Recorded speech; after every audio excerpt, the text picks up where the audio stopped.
Lawyers, what is a detail that your client failed to bring up, that completely lost you the case?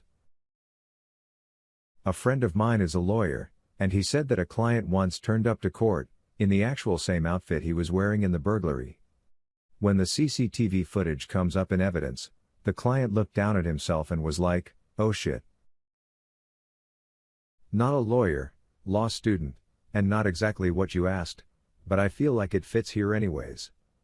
We read about a criminal case in which there wasn't enough evidence to convict the suspect, so the suspect was not guilty due to reasonable doubt.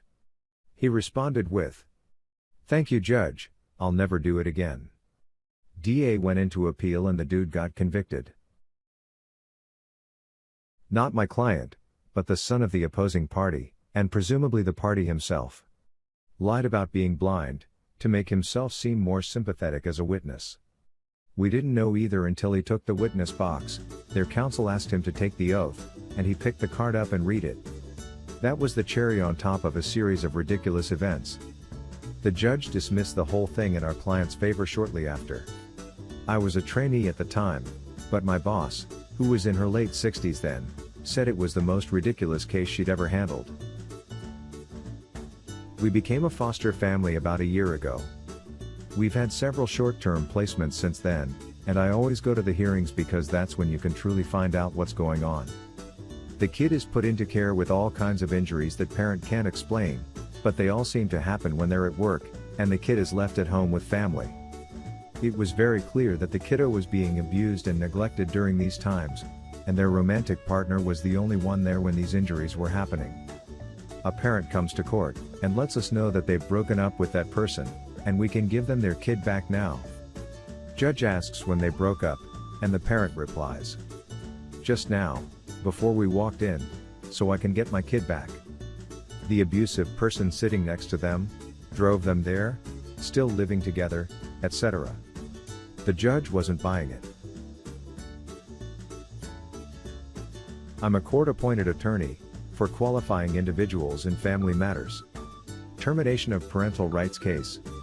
Have been fighting to argue that the parent is stable, working lawfully, has a suitable apartment, doesn't need psychotropic meds anymore, ready to be a parent, etc. After a few months of negotiating with all the parties and Department of Children, Court Services, we have a pretrial to try and convince guardians. I meet with my client before the hearing to see if anything changed. Nope, all good, let's get my kids. Great, that's not happening today, but let's try. We get going in court.